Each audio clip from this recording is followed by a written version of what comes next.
It's my journey, it's your journey. You need my help and I need yours. 'Cause we are... Welcome to Journeys of Faith. Brother Joseph Frey Aldenhoven here. Be sure to look at the description for special information of interest to you. The Imitation of Mary invites you. In the quiet moments of our busy lives, when the noise of the world fades and we're left with the whispers of our hearts, many of us yearn for a deeper connection to something greater. For Catholics, that longing often draws us to the Blessed Virgin Mary, our mother, our guide, and the ultimate model of faith. Here at Journeys of Faith, we've spent over 4 decades walking alongside pilgrims, both literal and spiritual, as they seek to uncover the treasures of our Catholic tradition. And time and again, we've seen how the Imitation of Mary transforms lives with a quiet, powerful grace. This isn't about lofty theology or unreachable ideals.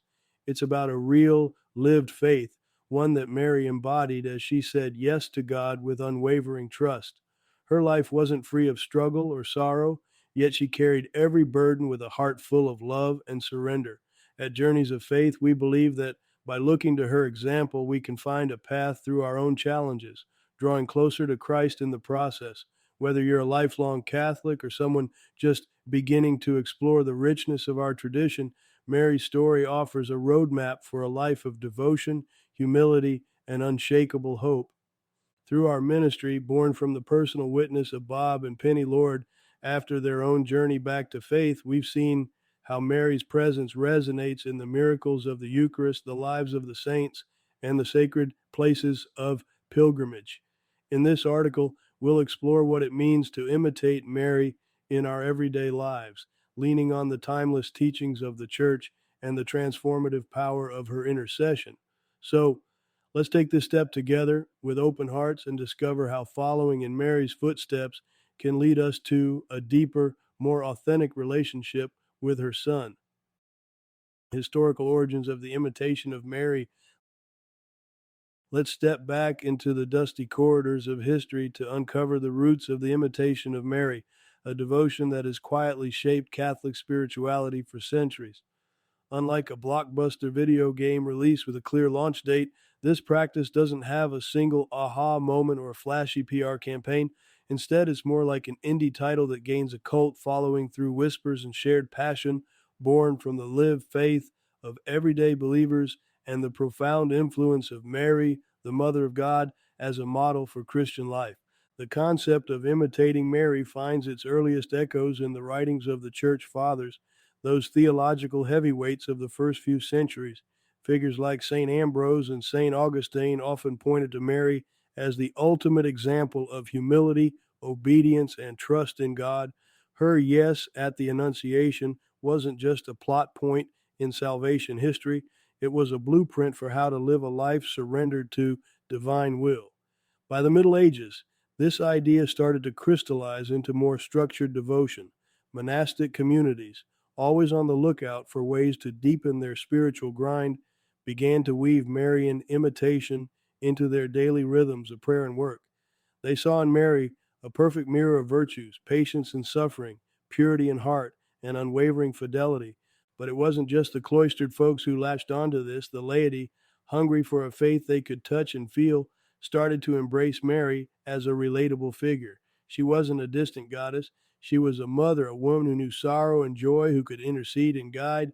Texts like The Imitation of Christ by Thomas à Kempis, written in the 15th century, inspired parallel devotions, and soon specific writings and prayers focused on imitating Mary began to emerge.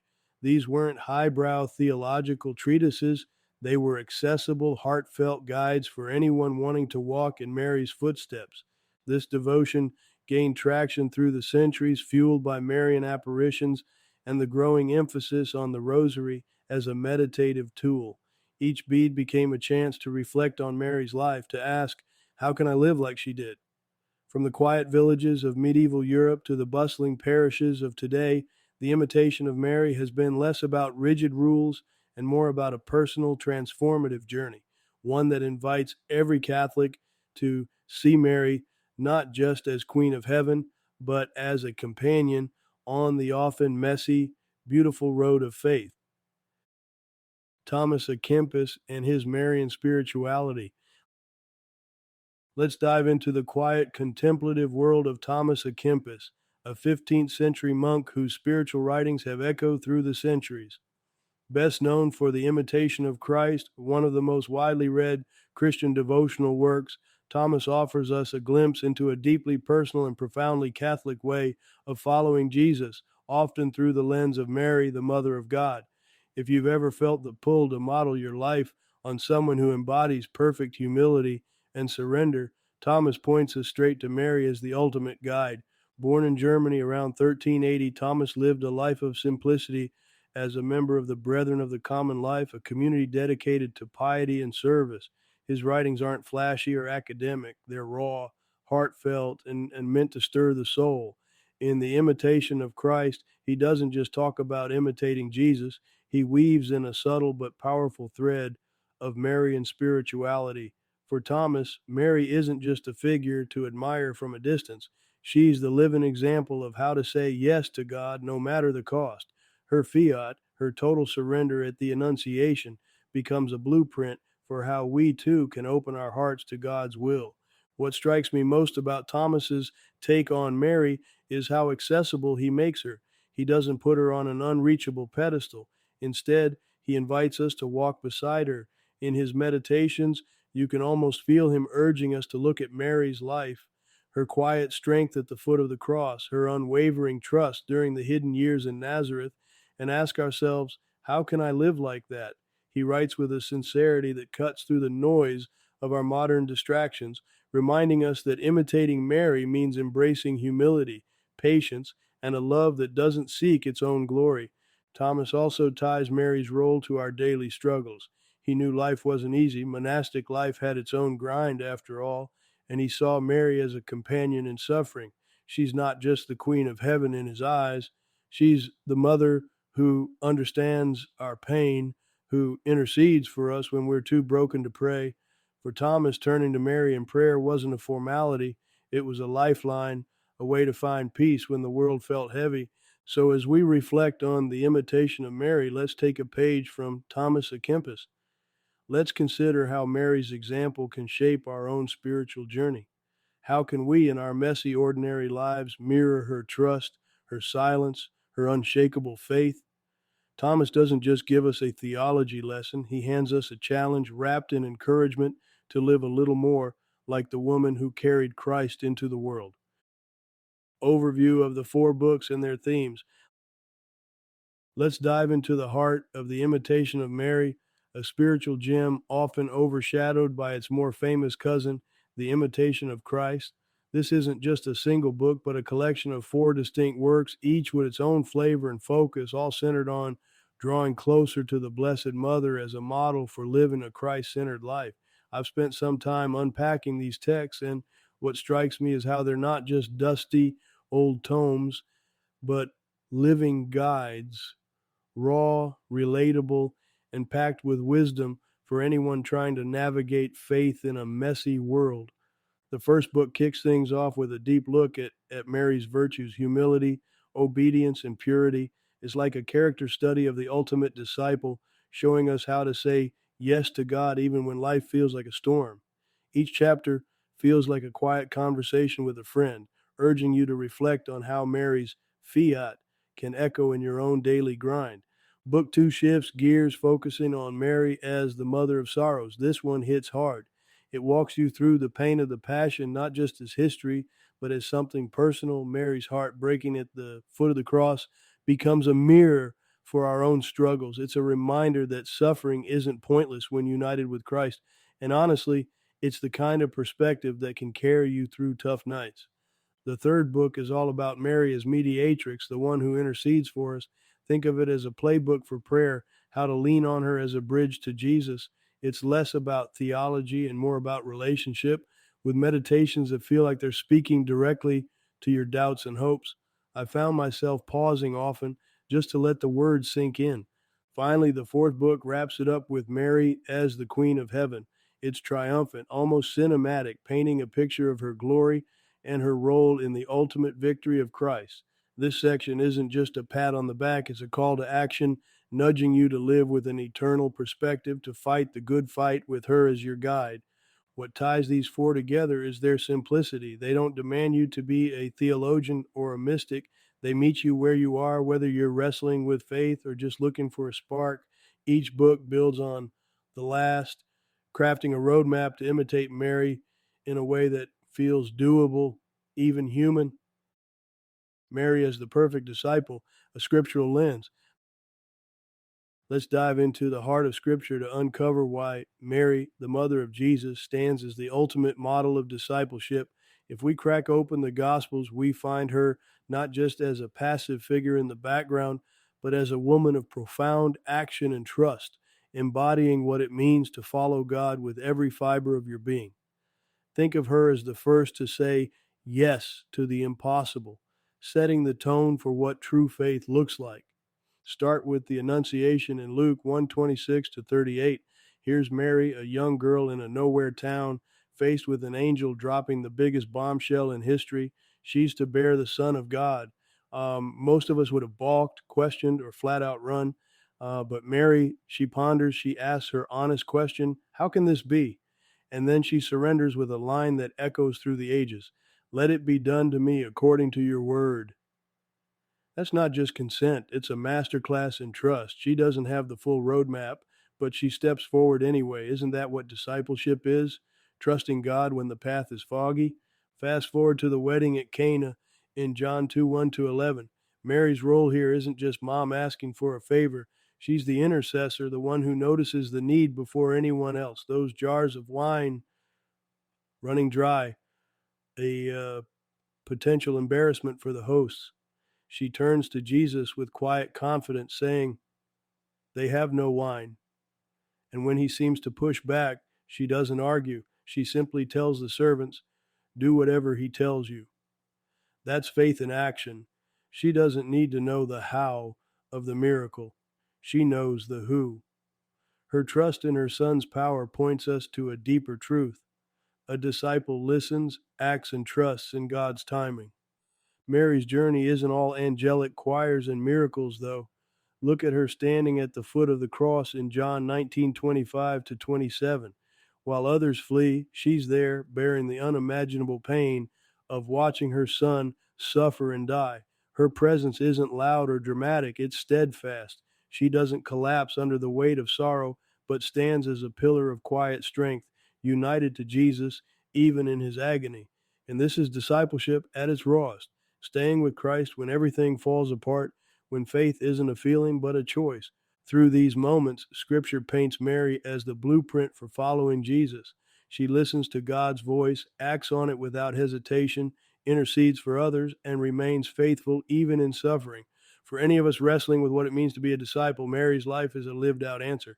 She shows us that saying yes to God isn't a one-time deal. It's a daily, gritty commitment to trust, to show up, and to point others to Christ no matter the cost. How to pray with the Imitation of Mary daily.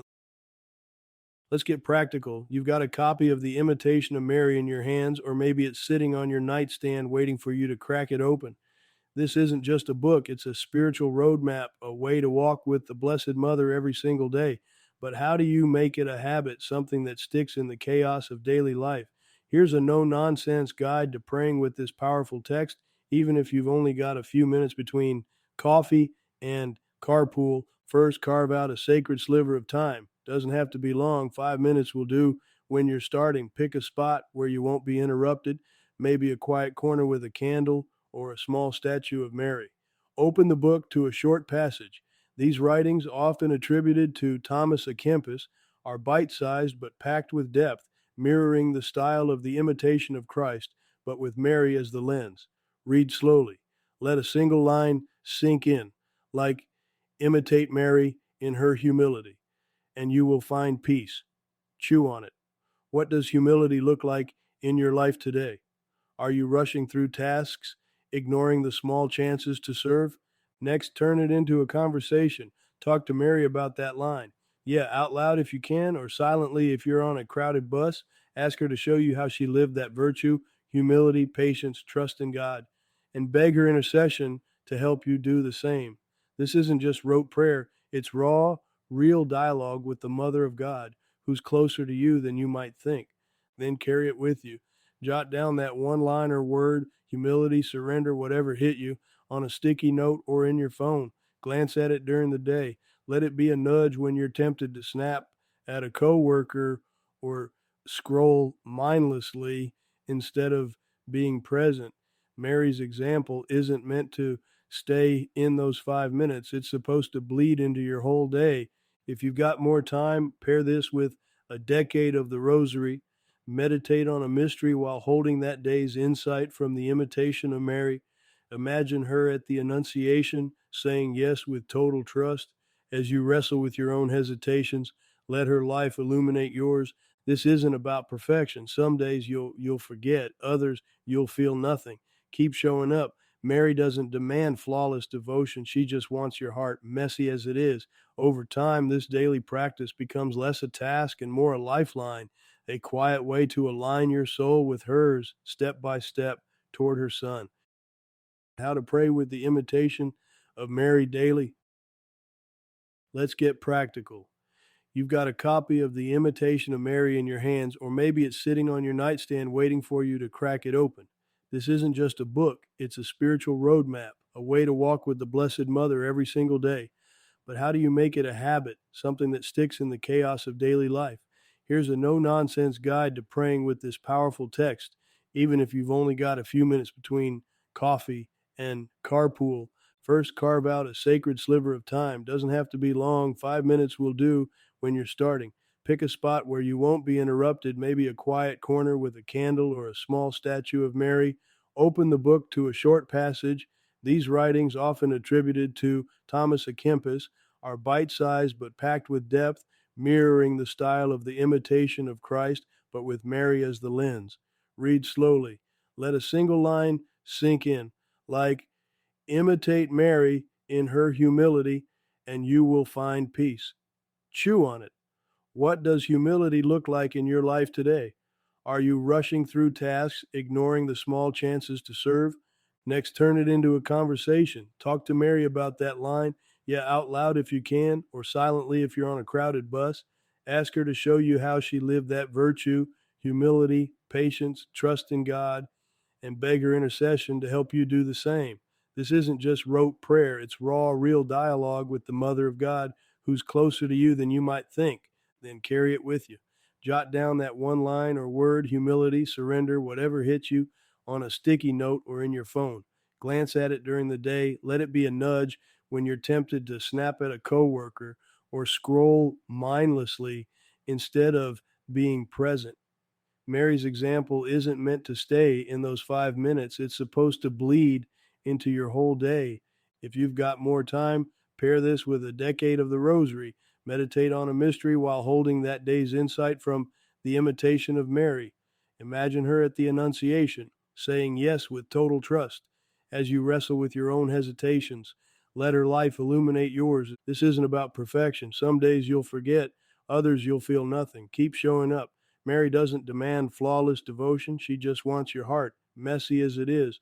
Over time, this daily practice becomes less a task and more a lifeline, a quiet way to align your soul with hers step by step toward her Son. Join us on a journey of faith. Hey there, fellow seekers of the divine. At Journeys of Faith, we're not just about reading or watching, we're about living the Catholic faith in a way that transforms. Inspired by the profound example of Mary, we invite you to step into a deeper relationship with Christ through her imitation. Our ministry, rooted in over 4 decades of authentic evangelization, is here to guide you with resources and experiences that resonate with your soul. Ready to take the next step? Here's how you can walk with us, explore our books and media, dive into our 25 books and countless EWTN programs on Marian apparitions, Eucharistic miracles, and the lives of saints. Let these stories inspire your faith. Join a pilgrimage, experience the sacred firsthand with our guided spiritual journeys to Catholic shrines worldwide. Walk where Mary walked and visit Holy Family Mission. Retreat to our Arkansas Center for Prayer, Reflection, and Renewal, surrounded by a community of believers. Connect online. Access our digital resources to deepen your understanding of Catholic tradition from anywhere.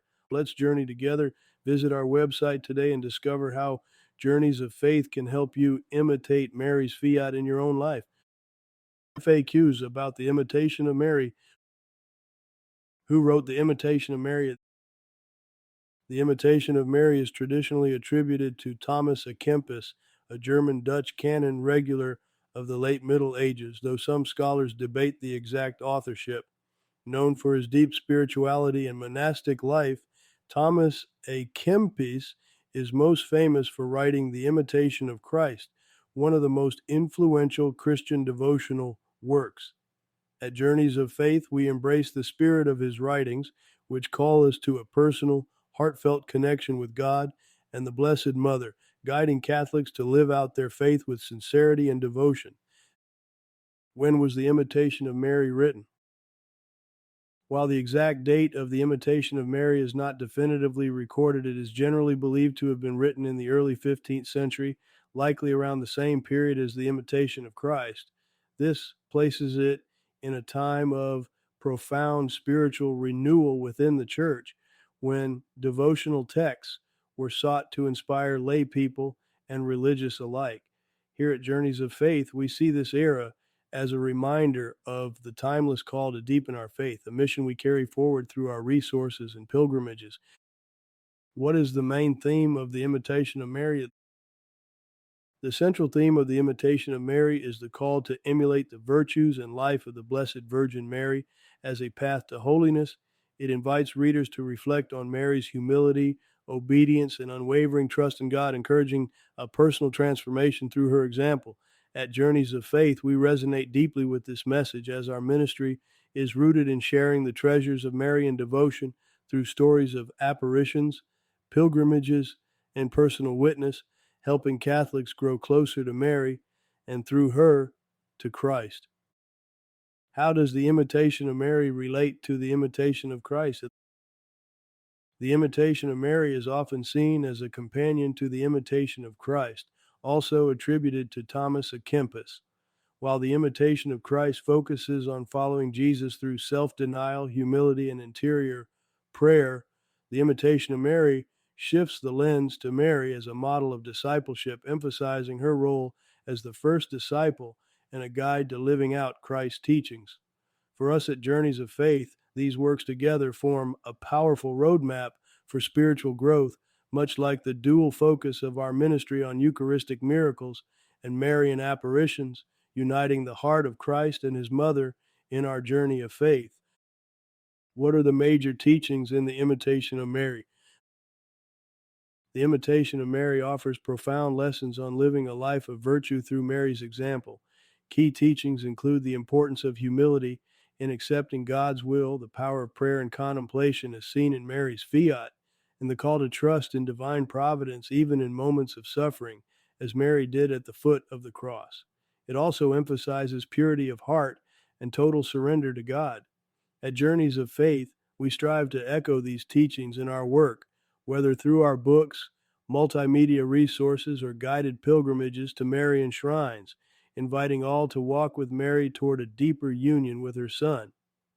Thanks for listening to Super Saints Podcast. Be sure to click the link in the description for special links. It's your journey, but we won't make the trip alone, 'cause we know God will lead us home. It's our journey.